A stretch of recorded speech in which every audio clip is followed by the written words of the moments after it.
Hello, everyone, and welcome back to another edition of Gettysburg Great Games. My name is Corey Jordan. I'm the Director of Athletic Communications at Gettysburg College. And this week, we are taking a look at the women's lacrosse program. And I can think of no better game to start with than the 10th anniversary of the 2011 Women's Lacrosse National Championship. And joining me today are the three senior captains from that team: Marnie Commins, Becky Lutz Hall, and Laura McIntyre. Ladies, it is awesome to see you guys. I can't believe it has been 10 years already. This is just amazing. We're going to do quick intros. So I'm going to first introduce Marnie. We're going alphabetical order here. And of course, Marnie, originally from Fairfax Station, Virginia, health sciences major, if memory serves me right. And you ended your career with 153 career points, including 61 in your senior season. You finished your career fifth all time in assists. You've been pushed down a little bit, but still hanging on to that top 10 spot in the number 8 spot. I remember you hanging out behind the cage, throwing out assists to any number of players: Hannah Church, Lauren Pruitt, and of course, Kelsey Markowitz, among others too. So Marty, what have you been up to the last decade? So after graduating, I spent a year teaching overseas, and then I spent a few years living in New York, working in nonprofits. Went back to school and got my nursing degree, and so I've been an ICU nurse since 2015. And now I'm doing travel nursing, so I kind of do 2-3 months at a time all over the place. So I've been a little nomadic. And just out of curiosity, have you gotten your vaccine already? I have not, and I'm like the only nurse I know who hasn't, but it's only because it was like weird with my hospital and my travel nurse agency. So I just haven't yet. Well, I'm sure your schedule has been extremely crazy the past year. All of our schedules have been pretty crazy, but we're just so happy to have so many frontline workers, especially those that have Gettysburg degrees too. It's been nice seeing all the friendly faces out there in the front line. So doing great work out there, Marnie. And we'll come back to you in a second. Now we're going to introduce, of course, Becky Lutz Hall from Madison, Connecticut. I just had 2 students from Connecticut in my office the other day working, and we were talking about you. So you've been on our minds, I know, right? Connecticut, just showing up strong at Gettysburg like usual. The local state hero, Corey. Becky, you were a sociology major, and I don't think I have enough time to read through all the accolades you gained in your career, so I'll stick to the highlights. IWLCA Defender of the Year your senior year, multiple All-American, Conference Player of the Year as a defender in 2011. You set the season record for college turnovers with 55, which one of the young women in my office the other day was a defender and couldn't believe you had 55 college turnovers in a single season. So that was real. We'll hold on to that record. And you finished your career with 127 caused turnovers, which ranks second all time. So now that I've embarrassed you, Becky, about your on-field exploits, what have you been up to since leaving Gettysburg? Who's first?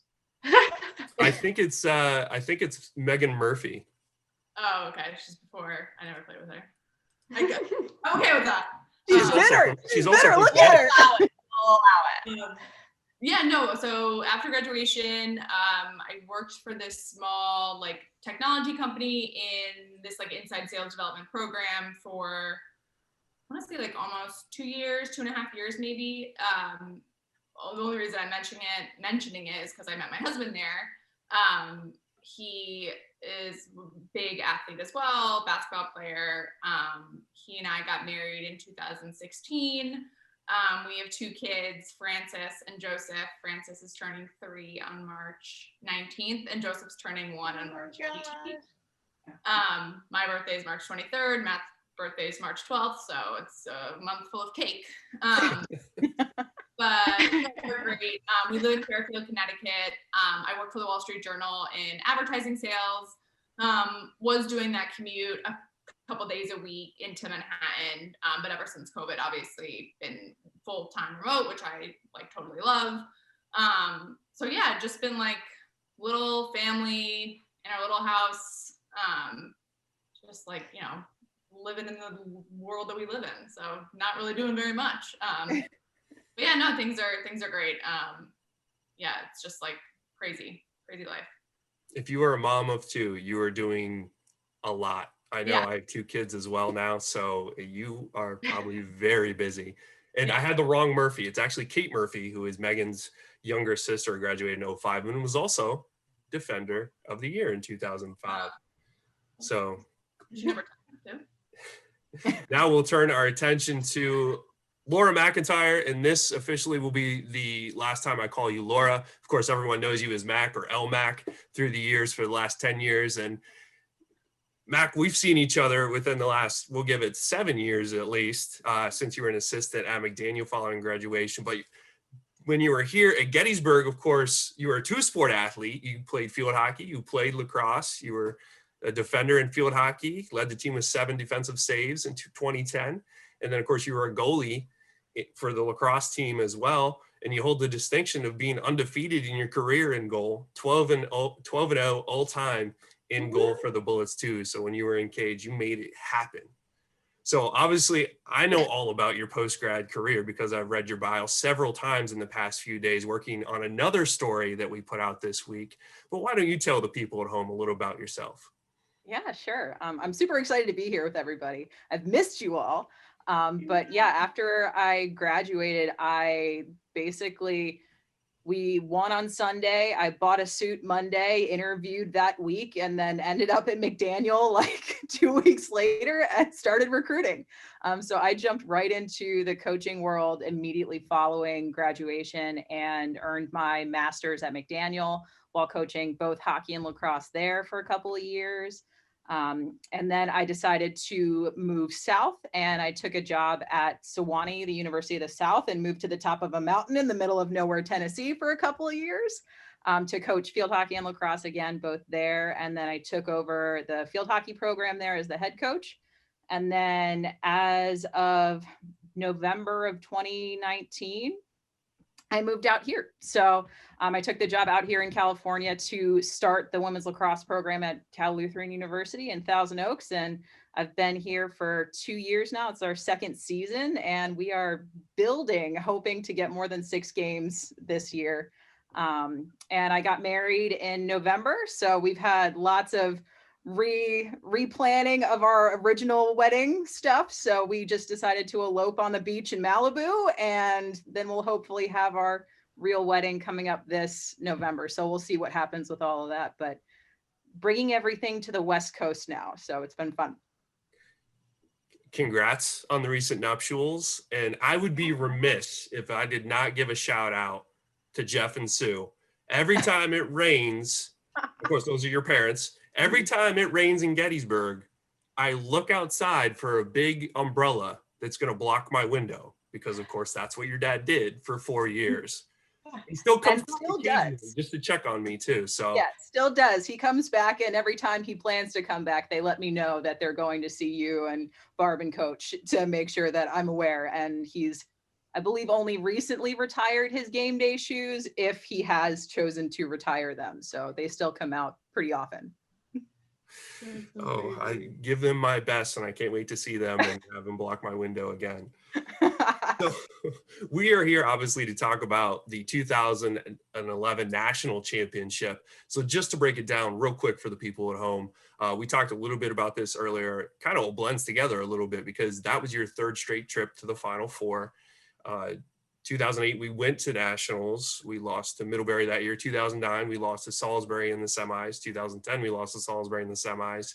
And then 2011, we're coming in, we're ranked 5th in the country coming into the season. We have a great regular season.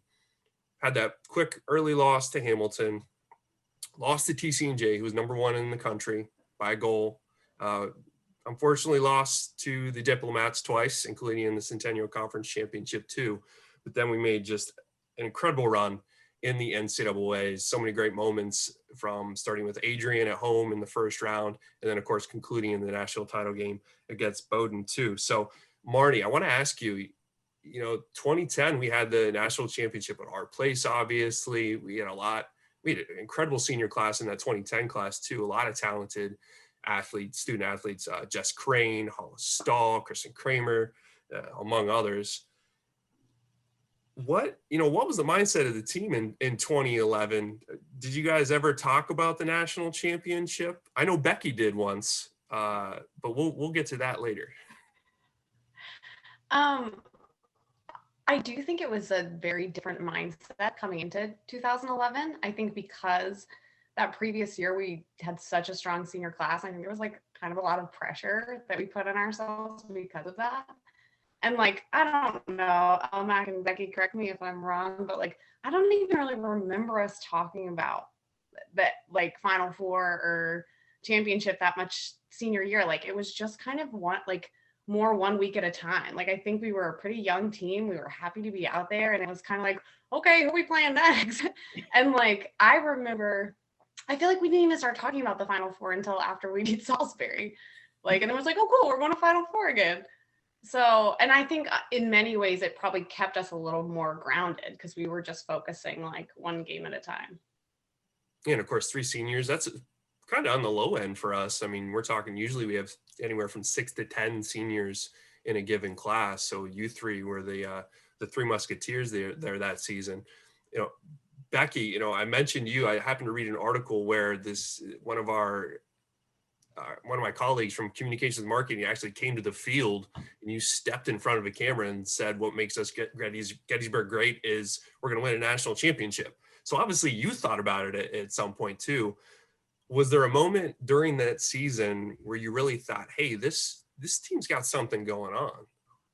Yeah, I think it was probably that TCNJ game that we lost by just 1 goal. I don't think that team had lost anyone in the graduating class the year prior.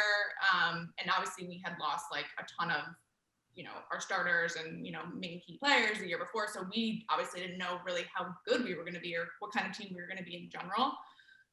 So I think when we played them and we realized, oh, we're not getting killed and we could actually win this game was when we were, I think it's when it sparked everybody that we were good, that we actually like had good flow as a team and that we had the potential to really sort of like beat these bigger teams, within the, not our conference, but within the league. So I think that was a point for me that I think we all kind of looked at each other afterwards and were like, oh, we're good.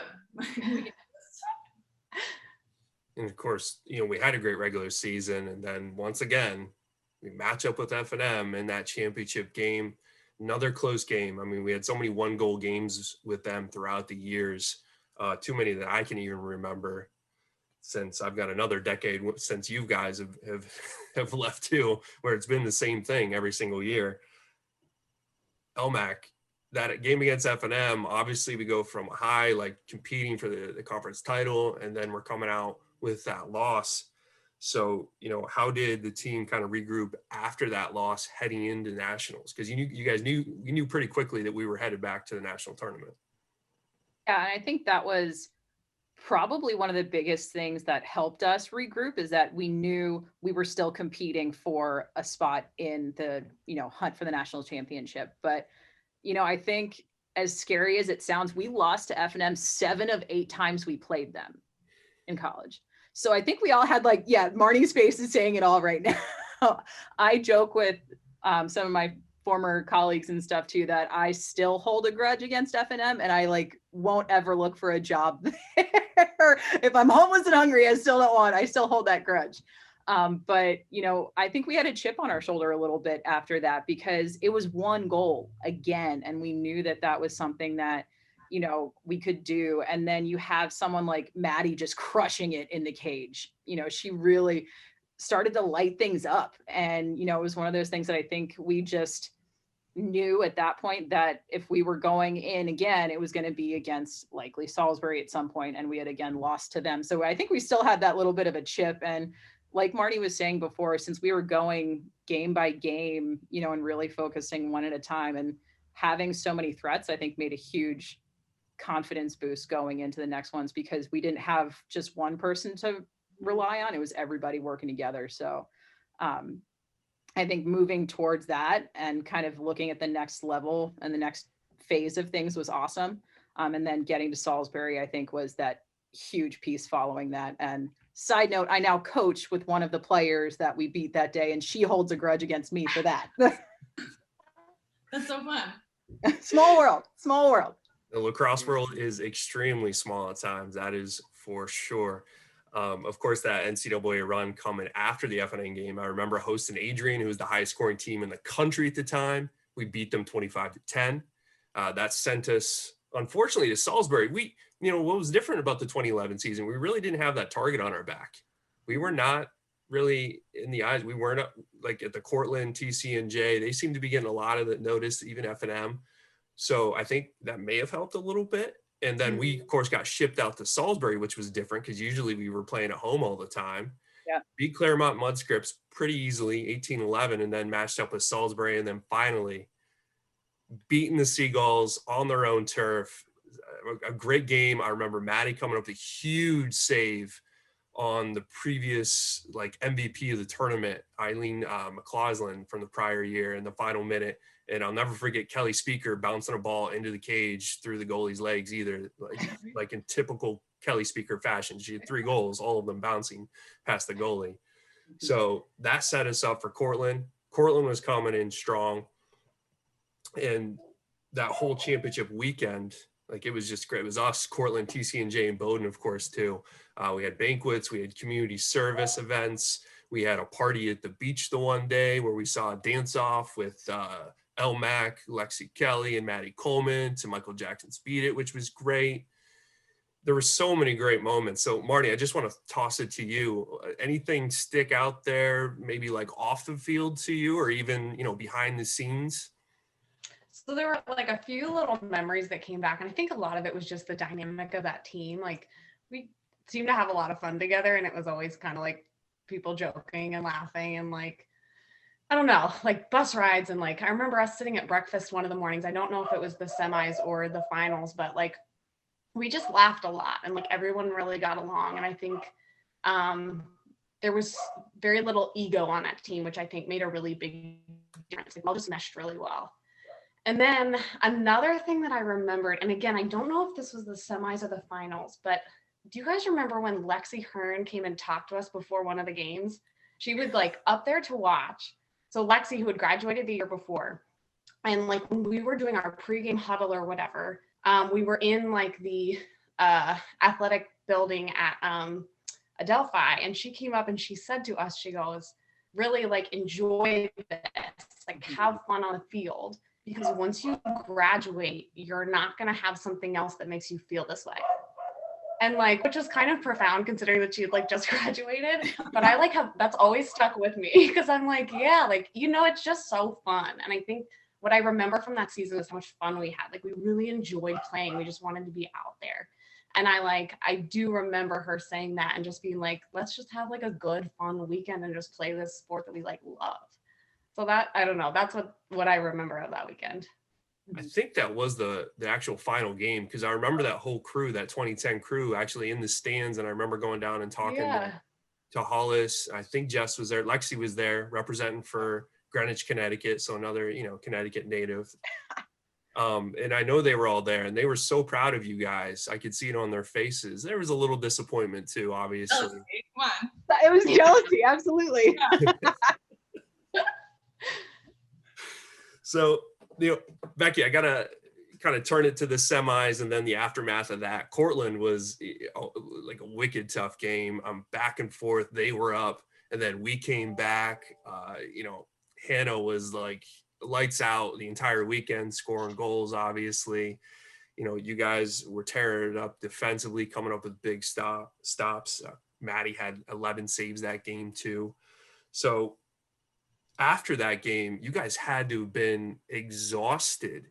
What kind of reserves did you have left? And we were talking about this before we got on. We had to switch hotels too. How did that factor into everything too, and the planning and preparation for the next day for the national title game? Yeah, it was tough. I mean, yeah, Cortland stands out to me so much more almost than the championship game just because of how tense it was. My heart was beating out of my chest that entire game because I was so nervous and I just wanted to win so badly because I knew that if we won, we were probably going to win the state championship because Bowdoin had that insane upset over TCNJ. So the fact that we did win, going into that night and the next day, the adrenaline was so high because we knew that we were going to win. I mean, we didn't want to say it, like nobody said it. And like, we were all just, focusing on, getting ready and the warm-ups and all that stuff. But like, we knew we were going to win the minute that we beat Cortland. Again, like didn't jinx it. Everyone just kind of whatever. But that adrenaline really, I think, carried us into the next day. I mean, I definitely can remember like not really being able to sleep that well, not because of like the party on the roof or the fact that I probably like ate too much at the tailgate afterwards. But I remember just being so excited, like, and it wasn't nerves. It was just really like a lot of this excitement because I knew we had gotten there. And 3 years prior, we had played in that tournament, but we had never gotten to the championship game. So just the fact that we were actually getting there finally was like all the adrenaline I think that we needed to really get us through that last day. Yeah, first title game appearance since 2006. So obviously you guys hadn't been to the title game since then. And, LMAC, we came out in that game with 5 goals. And then Bowdoin scored. And then we came out with 6 more. And then we had a running clock with 4 minutes to go in the first half. I remember the commentator, the play-by-play guy, looking at me and just with that look on his face is like, is this for real? Like, where's this team coming from? I mean, it was incredible. Bowdoin had trouble clearing. They couldn't score on Maddie at all. They couldn't even really control the ball very well with Lexi and Becky kind of shoving the ball down their throat half the time. And Mairead was winning every draw control. And then Hannah, Lauren, Kelsey, Katie Blumenthal, Marnie, like everybody was just Lindsay Robinson, just scoring at will. So from your perspective, obviously you were kind of on the sidelines watching this all unfold. How surprised were you that the team came out like this, just with that intensity and just it was the most dominant game we played all year, bar none.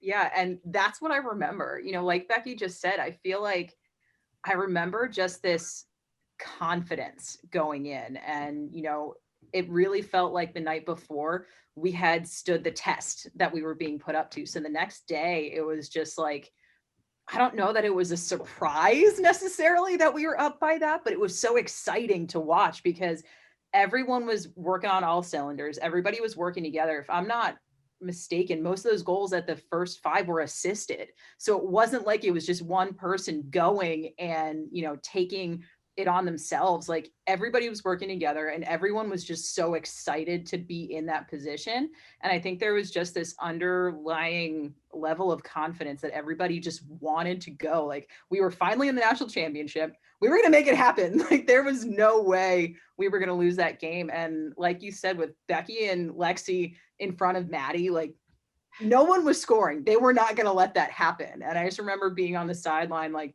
losing my mind because I was so pumped to see everybody working together so well. And then to go up, I remember looking to whoever was next to me, I think it was Jen Levy at the time, and just being like, we're in running clock in the national championship and it's the first half. Like it was just blown away. But let's wrap this up. Let's get this going. I think we were just so excited that there was no way we were going to lose that game. It was not going to happen.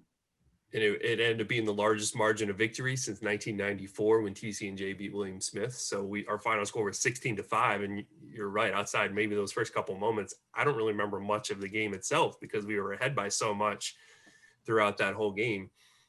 Going back to those final moments, I remember being on the sideline, kind of standing behind the coaching staff so I could see what they were up to. And, Hagen's got her hand on her head, like she couldn't believe it. And even like actually Mike and Coach, I think all 4 of them had their hands on their head at one time. It was really interesting from my perspective. As the clock's ticking away, Laura, you were in goal. I know that in the final minutes too. Yep. Becky, obviously you're in the backfield. I think you actually had the ball in your stick at the time, if I remember right. And Marnie, I don't know where we had it on our end. But I want to start. Marnie, we'll start with you. When the horn went off and, that's the final. What were your first thoughts? I think it was just one of those like super surreal moments where it's like, it's happening. We're like, oh my gosh, like that just happened. And I think particularly as seniors, like we'd all been playing sports since we were probably like 5 years old. and we went out on like the highest high. Like who gets to end on a win? Like nobody. Like our whole careers. And I just remember thinking that like, oh my gosh, we did it. Yeah, just like over and over in my head. I remember like huge hug with Hannah. I remember hugging you, Almac. Becky, I'm sure we had a beautiful embrace as well. It's just like everyone just kind of coming together and being like, oh my gosh. It was just ecstatic. It was so fun.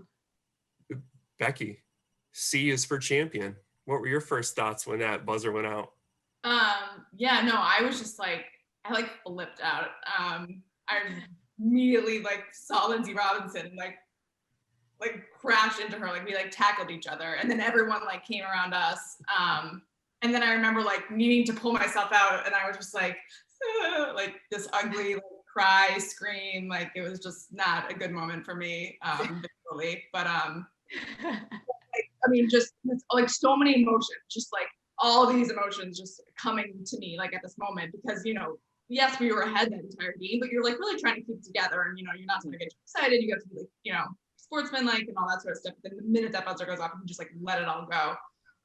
So it was just, yeah, it was so awesome. It was just so fun celebrating together and seeing all of our families, like so excited. I mean, they've been with us through this entire ride just as much as like teammates had been with each other. So we really were this big like little community with everyone. So yeah, it was super surreal. It was an awesome moment that I will not forget for sure. Mac, how about you? Last collegiate game, you're hanging out in the cage between the pipes. What are your first thoughts? I mean, I think my first thought was, where's Lexi? Like my immediate reaction is, where's Lexi? And I think it was just like full on huge hug with Lexi Kelly. And then it was just like, oh my God, we did it. And, you know, like Becky just said too, I feel like going in and trying to keep it together through the game, you knew that this was going to happen. It was like a train that you couldn't stop at the time. And then as soon as that horn went off, it was just like everyone screaming, everyone crying. There's hugs everywhere. I've got a great picture of Maddie and I literally holding each other's heads. So it's our helmets are together and we're holding each other's heads from afar. And it was just that like, we did it moment. And then I remember looking around and seeing Coach running across the field with the trophy, which she wasn't supposed to have yet. And so I just remember all of us just so excited and just so proud of the team moment that we had, because it wasn't one person and it wasn't a one-man job. And it was just awesome to have that game happen the way that it did, with everybody being involved. And you know, it's one of those moments I'll never forget. And I tell my teams now, like, it's something that if you ever get the chance to experience it, it's like nothing else. Yeah, it was amazing. And then everyone lined up. We got the national championship trophy, everyone coming out for their little awards. And then you guys come out for the big one. They even announced my name, which I was kind of shocked, but it really made it feel like everybody was involved. And it was just such a special moment. I mean, the part that I remember most is probably when the bus pulled away and I was still on Adelphi's campus. But luckily, Kelsey Markowitz noticed I wasn't on the bus writing my story, and you guys turned around and picked me up. So thank you for that. And You're too excited. I will never let Coach Kentelly live that down for as long as we work together. You shouldn't. I'm going to blame it on that bus driver. So, yeah, sorry, it was a bus driver for sure. It was totally even the bus ride back, you know, they brought out we had a police escort into town. We had so many members of the campus community come out and meet us. Janet Morgan Riggs was there waiting with her husband, and you know, they got pictures with the trophy too. And it was just all around like a great, phenomenal moment for you guys, for the lacrosse program, and for Gettysburg College as a whole. So it was awesome to see the college come out and really support that. And of course, all the videos, the publications, and everything we did in the months afterwards too. We just kind of lived it for a while. The breakfast with the board in August or September, somewhere in there too, which is really great. So I want to ask you guys all like one final question before I let you go. Is really just, you know, 10 years, I'm sure since I contacted you all, you've been reflecting on your lacrosse experiences and your 4 years at Gettysburg too. So, you know, as you look back to that season, what are the things that stick out to you the most? And Marnie, we'll kick it off with you. I think probably kind of what Elmac had touched on. I think what was really special about that team was how it was the whole group. Everybody contributed so much to that team. I feel like everyone felt a part of it. And I think that is what made like our cohesion, just the amount of fun that we had together, this kind of like mentality of being totally in it and in the moment and like have each other's back. It made such a difference. And I think we just, like, I look back on all of my lacrosse career, but particularly that season was just, we really loved the game, loved playing, got super in it, and like everyone was in it. And I like, you know, I think that's what really sticks with me about that season the most, is just like how much fun we all had together. And like, you know, it was a lot of hard work. It was like, you know, all those crazy workouts and all that time we spent on the field and stuff, but every minute was worth it and everyone was a part of it, which I think was what made it so special. And Becky, how about you? Yeah, no, I totally agree with that. I think the fact that it was such a young team just brought a different sort of feeling and dynamic. Again, like, you know, the fact that there wasn't sort of this like history with everybody brought something different, because we really sort of naturally, organically just liked each other. You know what I mean? It really like this force, like, oh, you know, we're all seniors, we're all graduating, we all have to whatever. It's like we all just kind of really got along and like loved to laugh and just had fun and just wanted to play and just liked being out there on the field, like during practice and during games and stuff. And seeing sort of like the younger teammates like do really well and like almost see their games evolve was like really fun, because again, like we didn't see them play ever. So I think that just dynamic in general, yes, takes a lot of pressure off, but yeah, it just creates sort of like this camaraderie and this genuine connection that we all sort of had with each other without really even knowing each other for very long, because again, it was a really young team. So it was really unique in that way. I think was just our connection, you know, everybody's connection with each other. I know when I was looking at the stats earlier, it dawned on me, half of this team, they're freshmen or sophomores, more than half. I mean, most of them are There's freshmen. only 6 of us that were upperclassmen. It's incredible when you look back on it. Just like Lauren and Kelsey and Katie Blumenthal and the whole list. I mean, Maddie and Hannah were, and they were all like really good. Yeah, and they went on to great careers. You know, they used you guys as inspiration. You know, we got that conference title back. You know, we went to nationals every year after that too. So, you know, they looked up to you guys too. You guys really set a great standard there. And Elmac, of course, we want you to kind of anchor it, send it off. Yeah, that's me, the anchor. The eloquent one. Yeah, you know, it was, I think, a tough year in a lot of ways that we didn't really worry about. You know, like there's always challenges that we overcame with everything that happened. And I would completely echo everything both of them have said, is that it was the connection that we had as a group. And, you know, with the small groups of us that were really close, and then getting together with others and really making everything work, you know, all over the field. And I think having that confidence in one another, knowing that there wasn't necessarily this huge expectation behind it, but just knowing that we could, like there wasn't someone telling you couldn't go to the national championship. Like, why not us? And I think that really gave everybody that level of, you know, confidence to just make some of those mistakes that maybe they wouldn't have previously because they were nervous or anxious. And that connection that we all had was just awesome. And I feel like the thing I remember most is spending so much time with our goalie unit, with our extra time that we would do before practices or whenever it was. And just that group of us, we were so connected and so supportive of each other all over the field. And I think that was something that sticks out to me, is that nobody was upset about stuff and everybody was pushing to support each other. And that made a huge difference. Yeah, and since I've been in Gettysburg for 14 years, I've been lucky enough to see history kind of repeat itself too. And when the team came back and won in 2017, all I could think about was you guys, because it was like the same thing. Yeah, it was all us.